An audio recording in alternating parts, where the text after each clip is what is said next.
ईश्वर ने शैतान को, जो आज शैतान कहलाता है, उसको जब बनाया था तो वो शैतान नहीं था, वो एक स्वर्गदूत था जो स्वर्ग में परमेश्वर के द्वारा बनाया गया था। जैसे स्वर्ग में बहुत सारे स्वर्गदूत हैं, उसी तरह एक स्वर्गदूत और भी बनाया गया जिसका नाम लूसीफर था, जिसे परमेश्वर ने लूसीफर नाम दिया, उसको बनाया। और ये वही लूसीफर है जो परमेश्वर के सामने खड़ा रहता था, स्वर्ग में खड़ा रहने वाला स्वर्गदूत था। और ये बहुत ही उत्तम रीति से परमेश्वर ने इसको बनाया था। बाकी सारे जितने स्वर्गदूत थे उनसे अच्छा इसको परमेश्वर ने बनाया था। यहाँ तक कि बाइबल हमें बताती है कि इसके अंदर हीरे मणि जड़े हुए थे, इसके पंखों में वीणा, हारमोनियम, तबले, इन सब की वाद्य जो यंत्र है, जो बजाने वाले इंस्ट्रूमेंट, इनकी आवाज हुआ करती थी। और ये परमेश्वर के आराधना करने वाला एक स्वर्गदूत था। और ये बहुत ही बुद्धिमान था, बहुत ही समझदार था। और सबसे बड़ी अच्छी बात ये थी, परमेश्वर ने इस स्वर्गदूत को बहुत ही खूबसूरत बनाया था। बाइबल इस विषय में हमें बताती है। अगर हम यहेजकेल की पत्री को पढ़ते हैं, यहेजकेल की किताब, उसका अगर हम 28 अध्याय को पढ़ेंगे और 28 अध्याय के आप 13-14 आयत को पढ़ेंगे तो वहां पर इस प्रकार से लिखा हुआ है। देखिए, मैं आपके लिए पढ़ता हूँ। वहां लिखा है, तू परमेश्वर की अदन नामक बारी में था, तेरे पास आभूषण, माणिक्य, पदराग, हीरा, फिरोजी, सुलेमानी मणि, यसाब, नीलमणि और मरकस और लाल सब भांति के मणि और सोने के पहनावे थे। तेरे ढप और बांसुरियां तुझी में बनाई गई थी।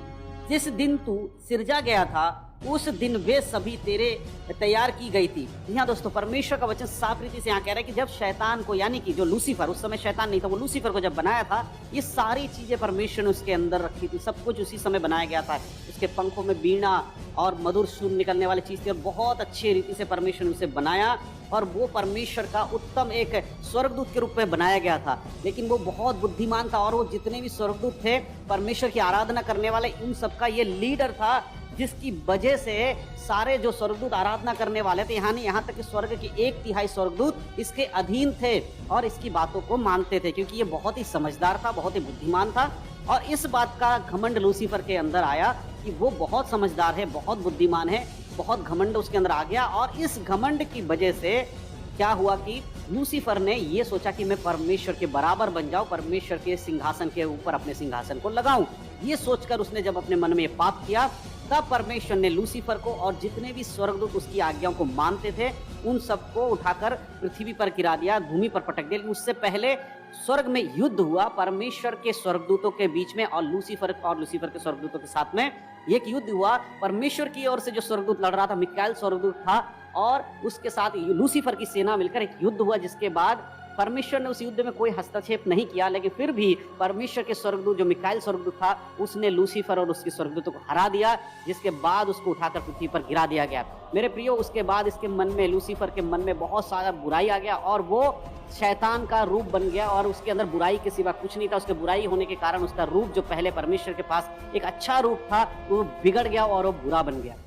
और वो पूरी दुनिया में बुराइयों को आज फैलाता है। अगर हम बाइबल के अनुसार ही देखें तो शैतान का काम करने का तरीका कैसे होता है, वो अधिकतर लोगों को भरमाता है, लोगों को गलत बातें बताता है, लोगों के मन में पाप डालने की कोशिश करता है। आदम की वाटिका में हव्वा के अंदर भी शैतान ने ऐसे ही काम किया था और आज भी लोगों के मन में ऐसे ही काम करता है, लोगों को बहकाता है। वो नहीं चाहता कि कोई भी व्यक्ति यीशु मसीह पर विश्वास करे और स्वर्ग चला जाए, इसीलिए आज भी वो इसी प्रकार लोगों को भरमा रहा है, भटका रहा है। लेकिन मेरे प्रियो, यीशु मसीह एक दिन स्वर्ग से फिर आएंगे इस पृथ्वी पर। आने के बाद शैतान को, बाइबल बताती है, शैतान को पकड़कर बांध दिया जाएगा। जी हाँ, 1000 साल के लिए लूसीफर और उसकी सेना को बांध दिया जाएगा और उन्हें कुंड में डाल दिया जाएगा, बांधकर उन्हें कुंड में डाल दिया जाएगा। और उसके बाद इस पृथ्वी पर 1000 साल तक प्रभु और उसके लोग राज करेंगे। अगर हम प्रकाशित वाक्य पढ़ते हैं और उसका अगर हम प्रकाशित वाक्य 20 अध्याय 2 आयत पढ़ते हैं, उसमें इस प्रकार से लिखा है, उसने उस अजगर, अर्थात ठीक है, पुराने सांप को, जो इब्लिस और शैतान है, पकड़कर 1000 वर्ष के लिए बांध दिया और उसे अथाह कुंड में डालकर बंद कर दिया और उस पर मोहर लगा दी कि वह 1000 साल तक पूरे होने तक जाति जाति के लोगों को फिर ना भरमाए। इसके बाद अवश्य है कि वह थोड़े देर के लिए फिर खोला जाए। परमेश्वर का वचन कहता है कि शैतान को फिर से बांधा जाएगा और इस पृथ्वी पर 1000 साल तक पवित्र लोग, यानी जो यीशु मसीह के संग स्वर्ग में उठाए जाने वाले लोग हैं, वो इस पृथ्वी पर यीशु मसीह के संग आएंगे और इस पृथ्वी पर राज्य करेंगे 1000 साल तक। और तब तक इस पृथ्वी से शैतान को बांधकर, उसके दूतों को बांधकर 1000 साल के लिए अथाह कुंड में डाल दिया जाएगा। और उसके बाद फिर से जब छोड़ा जाएगा तो बहुत लोगों को ये शैतान भरमाएगा और यीशु मसीह के विरोध में खड़ा करेगा और फिर अंत में परमेश्वर सबको नाश करके जो भी शैतान की आज्ञाओं पे चलते तो उन सबको और शैतान को उठाकर हमेशा हमेशा के लिए अथाह कुंड और आग की झील यानी कि दूसरी मृत्यु में डाल देगा। और उसके बाद कभी भी मनुष्य के जीवन में कोई पाप करने वाला व्यक्ति, भरमाने वाला व्यक्ति या शैतान नहीं आएगा। फिर अनंत अनंत काल तक मनुष्य परमेश्वर की योजना के अनुसार चलेंगे, पृथ्वी पर जब रहेंगे वो आनंद का जीवन रहेगा, स्वर्ग में रहेंगे वो आनंद का जीवन रहेगा। ये बात याद रखिए। इसीलिए शैतान जो है वो अपने स्वभाव से शैतान बना है। परमेश्वर ने उसे शैतान करके नहीं बनाया था। परमेश्वर ने उसे एक अच्छा स्वर्गदूत बनाया था, लेकिन उसके खुद के घमंड ने, उसकी खुद की अच्छाई जो उसके अंदर घमंड बन गई, उस वजह से उसने परमेश्वर के विरोध में पाप किया। और जब वो स्वर्ग से निकाला गया तब उस लूसीफर वही शैतान बन गया। और आज वो लोगों के अंदर काम करता है कि कोई भी व्यक्ति इस संसार में यीशु मसीह को ग्रहण ना करे। इसीलिए वो संसार की बहुत सारी चीजों को दिखाकर लोगों को भरमाता, पैसा, धन, दौलत, शोहरत, इज्जत, दुनिया की अच्छी अच्छी वस्तुओं को दिखाकर भरमाता ताकि कोई यीशु के पास ना आ जाए। ऐसा ही शैतान ने यीशु मसीह के साथ भी किया था। उन्हें ले जाकर बहुत संसार की चीजों को दिखाकर क्या कहा था कि ये सब कुछ मैं तुझे दे दूंगा यदि तू मुझे दंडवत करे तो यीशु मसीह ने वहां पर क्या किया था? यीशु मसीह ने वचन के द्वारा उससे कहा था